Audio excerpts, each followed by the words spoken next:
Hello everybody and welcome to my latest Dead or Alive 6 video, and what might be my last Dead or Alive 6 video actually. Unfortunately, a couple of weeks ago Koei Tecmo announced that the next set of DLC that it was releasing would be its last for the game, and that is now out. We've got two new sets of costumes to play with. One is called High Society, and it is a bunch of frilly dresses. I don't actually have footage of that because I haven't bought that just yet. I will, of course, but not quite yet. The other one is a school uniform set, which I was always going to buy on day one. That's the footage you're seeing here on the screen right now, and I am very happy with those costumes indeed. That was a set I was looking forward to right from the start, and I am not disappointed with how the upgrades have gone from Dead or Alive 5, because these are both legacy sets of costumes that were present in the previous game and have just been upgraded for the new engine. They look good. Very happy with them. But rather than talk about the costumes for this video, I thought we could do a bit of a post-mortem looking at Dead or Alive 6 in general, because obviously with only a year's support since it actually released, something went wrong with this game. Dead or Alive 5 was supported for almost a decade by comparison, and where you've got 20 DLC sets of costumes for each character in this one, or at least the women, with Dead or Alive 5 I counted, there's about 50. So definitely the support was less. Obviously the game didn't do as commercially well as Koei Tecmo would have liked, so I thought we could have a bit of a discussion about that with this video. So to talk about the thing that people are always going to talk about first when they talk about Dead or Alive 6, the game was expensive, and that was certainly part of the reason that it soured for a lot of people quite quickly. And people did feel like they were being nickel and dimed by it a little bit. So there were 4 season passes released within the span of just a single year. Each of those season passes cost about 120 Australian dollars. And on top of that, there were a lot of costumes released outside of the season pass. So if you wanted every costume for your character, and you still had the season passes, you still needed to spend additional money for these extra costumes. On top of that, there was the whole hair colour fiasco, where if you wanted to change your character's hair colour, you needed to spend a small amount of money. It was only $1 or so, but it wasn't permanent. If you then changed your character's hair colour again and wanted to change it back to the previous colour, you needed to pay each time, and that was a bit much, I think. So yes, I think it was an expensive game, and I do think that a lot of people felt that it was not worth what they were getting for their money. So that was certainly a reason that this game struggled. That being said, I don't think it was the primary reason, and I say that because Dead or Alive 5, the predecessor to this one, had a lot of very expensive DLC as well. It had something like 7 or 8 season passes on top of various versions of the game. So you could buy Dead or Alive 5 on the PlayStation 3, the PlayStation Vita, the PlayStation 4, and each time you needed to buy the DLC over again, except I think you could transfer some DLC from the PlayStation 3 to PlayStation 4 versions of the game, I think. But point being, it was a very expensive game over the 10 years that it was running. It didn't have the hair colour stuff, of course, but it did have the perception that it was a hobby into itself. And people didn't seem to mind it with Dead or Alive 5. So I don't think people are against the idea of a single game being their hobby, which they continue to pay for. And we've seen that with plenty of other genres as well. MMOs, for example, are often hobbies into themselves because people spend a lot of money and time playing them. And I think with Dead or Alive 6, that was what Koei Tecmo was trying to do. They were trying to transition Dead or Alive 5, which was a hobby for a lot of people into itself, to Dead or Alive 6. Unfortunately, I don't think they got there quite quick enough, and there was always the perception that there wasn't enough stuff in the game from the outset for what they were then asking you to pay for. Like I said, there's only about 20 costumes for each character in this one, as opposed to 50 for Dead or Alive 5. And while it took a while for Dead or Alive 5 to get there, it didn't start with the season passes and stuff until later on either. So Dead or Alive 6 starting with the season pass from the outset, I think soured people quite a bit on the game.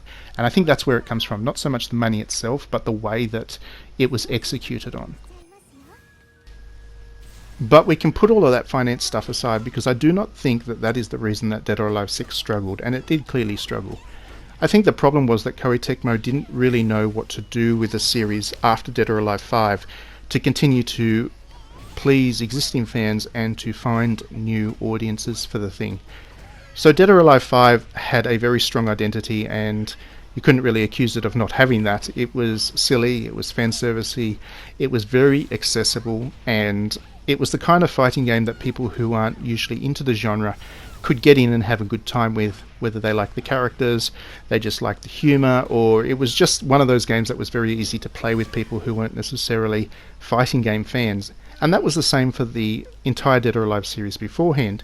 It was all about that pin-up aesthetic, making it a very pleasing game to look at, and it was about humour. But you may remember with Dead or Alive 6, IGN was out there talking up how this game was going to be a more mature take on the Dead or Alive franchise, and Koei Tecmo engaged with IGN to make that big announcement. And a lot of people in the initial stages were actually quite concerned that this would mean that Dead or Alive 6 would lose the identity of the series. And I was one of them. I mean, I freely admit that one of the reasons I like Dead or Alive so much is because of the fan service. I mean, that's obvious from all the videos I've done of the game. And I was very early on quite concerned that this promise of a more mature fighting game system, an attempt to engage with the fighting game community, to get the Dead or Alive series into the professional circuit and all that stuff, would take me out of the series, because I don't want to play fighting games professionally. I'm not that good at them. I enjoy the other elements of the fighting game beyond the mechanical systems. And from that early impression that IGN gave, it would be about the mechanics, it would be about the more serious fighting game experience. Later on, we would of course find out that that was just part of the overall vision, but then Koei Tecmo got very confused about the messaging that it was taking out there about this game. So now you're seeing some Dead or Alive 5 on the screen for comparison, but Dead or Alive 6's base game certainly feels like it is an attempt to be a more mature take on Dead or Alive. The combat system feels weightier, heavier, the mechanics feel a little bit tighter and more finely tuned, and it does feel a little bit more complex to get into. I know people that I was able to enjoy playing Dead or Alive 5 with that weren't really into Dead or Alive 6, and I think it is just very subtle, but there's just enough in there to make it a harder game to get into. But then you get to the DLC and stuff, and that's where Koei Tecmo tried to engage with the old fan base. They put swimsuits in there, they put ridiculous costumes, but they didn't really execute on that as well as you might have liked. So with Dead or Alive 5, for example, when Halloween rolled around each year, every character would have this really vibrant, weird, different costume that you'd be able to purchase into. With Dead or Alive 6, the Halloween costumes were more variations of one another, and the characters didn't have as much differentiation with those costume sets from one another. The school uniform ones which have just released, for example, there's only 3 or 4 different types of school uniform, and they're just applied to each character separately.